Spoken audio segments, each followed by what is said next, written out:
So hello friends, मैं आयुष श्रीवास्तव आपको स्वागत करता हूँ द एएस एजुकेटर्स पे। और आज मैं आपके लिए यहाँ पे अपना लेक्चर नंबर 26 लेकर के आया हूँ। और जैसा कि आप जानते हैं कि हम अभी तक की जितनी पढ़ाई की है उसमें में हमने अपना 7 चैप्टर का जो हमारा सिलेबस था कंप्लीट कर लिया है। और सिलेबस में जो हमारे बाकी चैप्टर्स हैं उसमें से चैप्टर नंबर 8 हमको आज स्टार्ट करना है, जो कि हमारा है PSL। ठीक है, अब बात करते हैं कि अभी तक की जो पढ़ा है हमने वो लगभग सबको समझ में आ रहा है आपको। लेकिन अगर मैं बता दूं कुछ भी कहीं पे आपको किसी भी लेक्चर में या किसी भी पॉइंट में जो पढ़ चुके हैं हम लोग कोई दिक्कत लगती है तो आप उसको कमेंट में मुझे वीडियोस में जाके या मेरे चैनल में जाके मुझसे पूछ सकते हैं और कमेंट में आपको उसका रिप्लाई ज़रूर मिलेगा। जितनी जल्दी हो सकेगा उतनी जल्दी मैं आपको उसका रिप्लाई प्रोवाइड करूँगा। तो बात करते हैं आज के नए चैप्टर की। तो आज की जो हमें स्टार्टिंग करनी है वो है हमारा PSL चैप्टर जो हमारा है कि हमें स्टार्टिंग करनी है। और PSL की हमारी जो फुल फॉर्म होती है वो हमारी होती है प्रायोरिटी सेक्टर लैंडिंग। ठीक है, तो इसमें हमको बात करनी है कि जो प्रायोरिटी सेक्टर लैंडिंग है कि जो गवर्नमेंट के अंदर में जो हमारे क्षेत्र आते हैं तो वो कौन कौन से हैं। ठीक है, उन सब क्षेत्रों के बारे में हम जानेंगे, किस किस फील्ड में जो है गवर्नमेंट कार्यरत रहती है हमारी, इस सब के बारे में जानेंगे। और लाइन टू लाइन इन सबको हम पढ़ के अच्छे से बेसिक एकदम क्लियर करेंगे। सबसे पहले यहाँ डाल लेते हैं अपनी हम हेडिंग की PSL।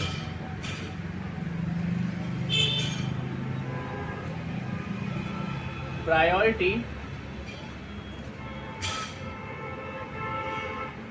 Sector lending.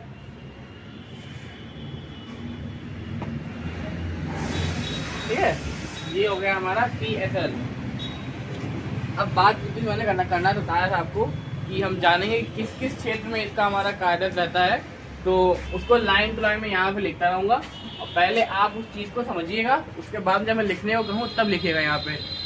तो नंबर 1 पे जो हमारा यहाँ पे आता है वो है हमारा एग्रीकल्चर।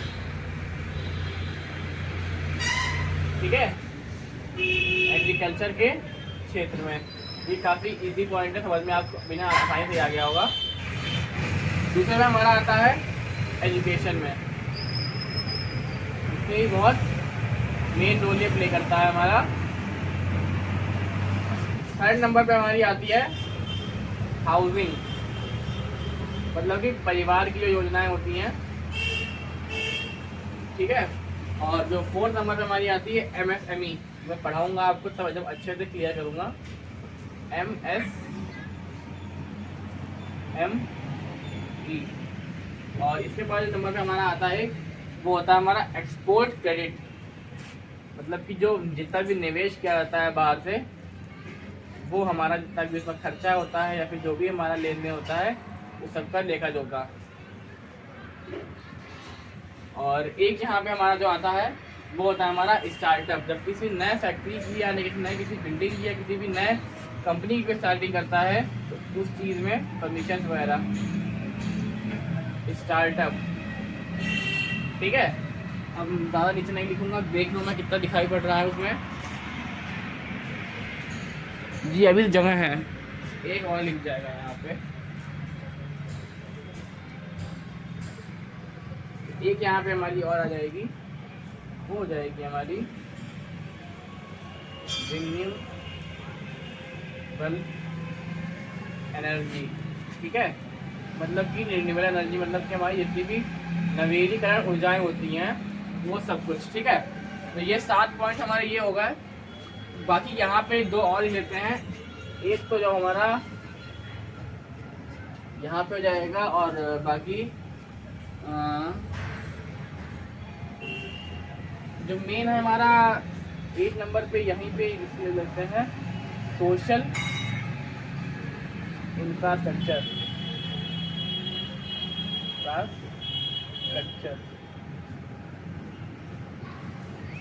तो देखिए सोशल इंफ्रास्ट्रक्चर क्या होता है, जैसे कि हमारा ये रिन्यूएबल एनर्जी थी, इसको लिख लेते हैं यहाँ पे हिंदी में नवीनीकरण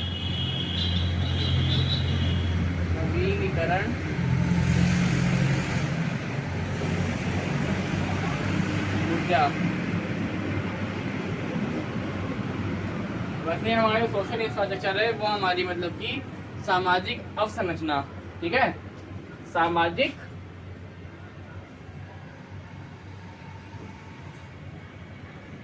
अवसंरचना।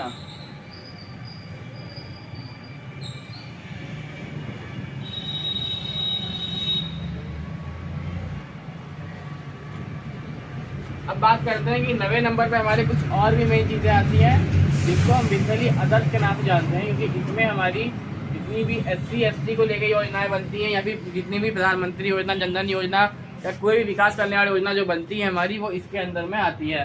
ठीक है, अदर्स में। तो ये हमारी हो गई PSL यानी कि प्रायोरिटी सेक्टर लैंडिंग, जिसमें हमारा कवर करता है क्या, agriculture, education, housing, MSME, export credit, startup, renewable energy और सोशल इंफ्रास्ट्रक्चर और अदर्स। और अदर्स में जैसे कि मैंने बताया आपको कि जैसे कि मतलब ये लिख दूँ यहाँ पे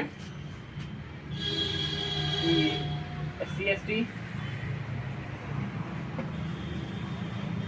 बाकी इधर लिखते हैं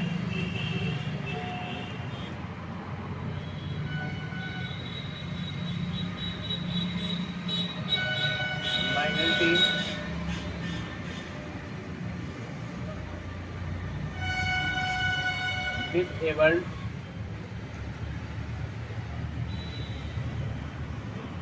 disabled, weaker section,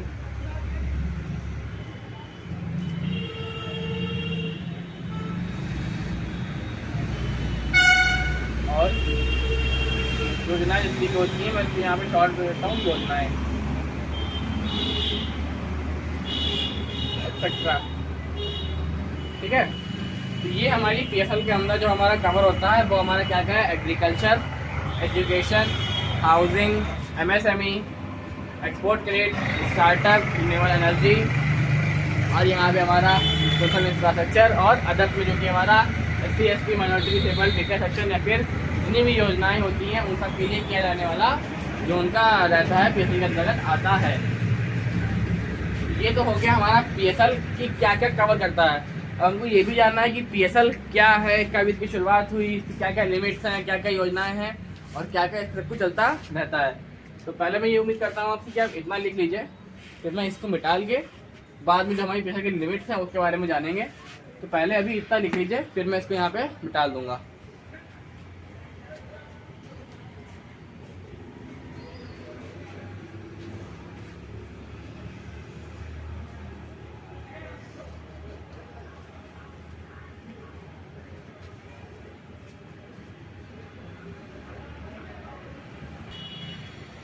तो मैं यहाँ पे उम्मीद करता हूँ आपसे कि आपने उतना लिख लिया होगा। तो देखिए ये था हमारा PSL की क्या क्या एरिया को कवर करता है। अब यहाँ पे हमको बात करनी है क्या, जो PSL की लिमिट है हमारी, PSL की प्रत्येक बैंक में क्या क्या लिमिट्स है। प्रत्येक बैंक से मतलब समझ रहे ना मेरा, प्रत्येक बैंक से मेरा मतलब ये यहाँ पे जो पब्लिक सेक्टर की बैंक होती है या फिर जो प्राइवेट बैंक होती है या फिर जो फॉरेन बैंक होती है, इन सब बैंकों में जो हमारा PSL है, प्रायोरिटी सेक्टर लैंडिंग, इसकी क्या लिमिट है। तो यहाँ एक एक करके यहाँ पे इसको हम लिखेंगे, जानेंगे, अच्छे से समझेंगे। तो हेडिंग रहेगी क्या हमारी, PSL limit, bank by bank इसको जानेंगे। तो देखिए सबसे पहले यहाँ पे हम सारी बैंकों के नाम पूछ लेते हैं, फिर बताता हूँ आपको परसेंट के हिसाब से कि इसमें किसकी क्या हमारी यहाँ पे लिमिट होती है। सबसे पहले यहाँ पे हमारी आती है public sector bank, public sector bank. Number 2 पे यहाँ पे हमारी देखने मिलती है हमें प्राइवेट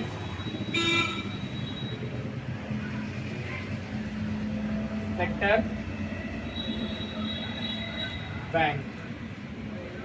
नंबर 3 पे यहाँ पे आती है हमारी फॉरेन रूरल बैंक।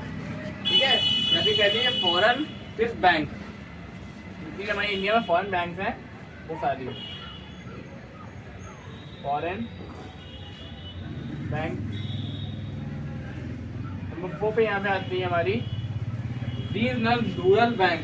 कौन सी, regional rural bank.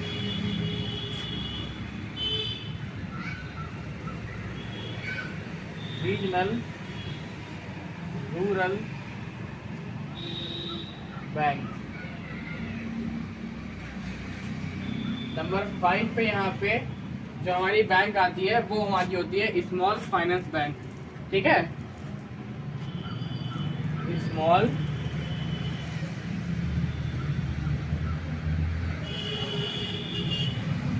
Finance bank. Number 6 पे जो आती है हमारी वो होती है हमारी पेमेंट बैंक।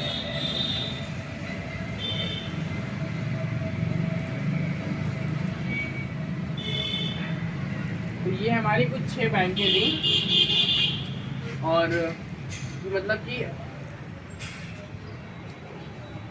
इन बैंकों में यहाँ पे जो हमारा लिमिट होती है इसकी, इस वस्तु जब यहाँ पे जानेंगे। सबसे पहले हमारी कौन सी बैंक लिखी हुई है?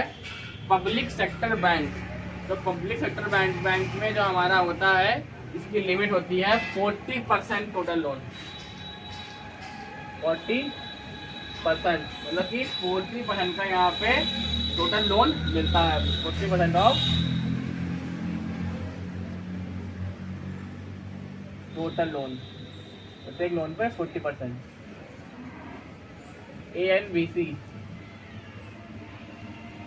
ANBC का मतलब यहाँ पे होता है एडजस्टेड नेट बैंक क्रेडिट। मतलब कि जितना भी जो हमारे बैंक में जो बैलेंस है उसका एडजस्ट किया हुआ, जो हमारा फिक्स किया हुआ जहाँ पे राशि होती है वो ANBC के तहत जिसको कहते हैं। वही चीज़ इसमें प्राइवेट सेक्टर बैंक में भी इसकी आती है 40% की 40% ऑफ टोटल लोन ANBC के तहत। जो फॉरेन बैंक होती है उसमें भी हमारी इसकी लिमिट आती है 40% ही रहती है।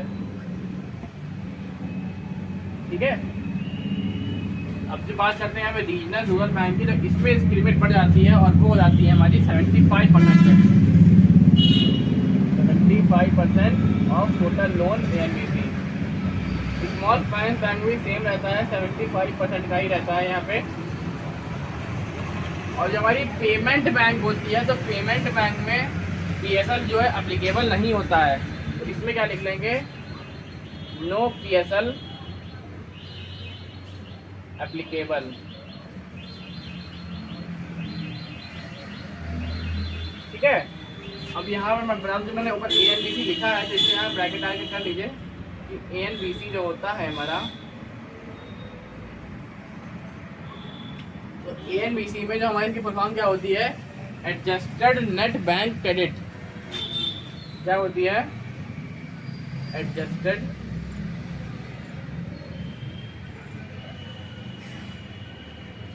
Net bank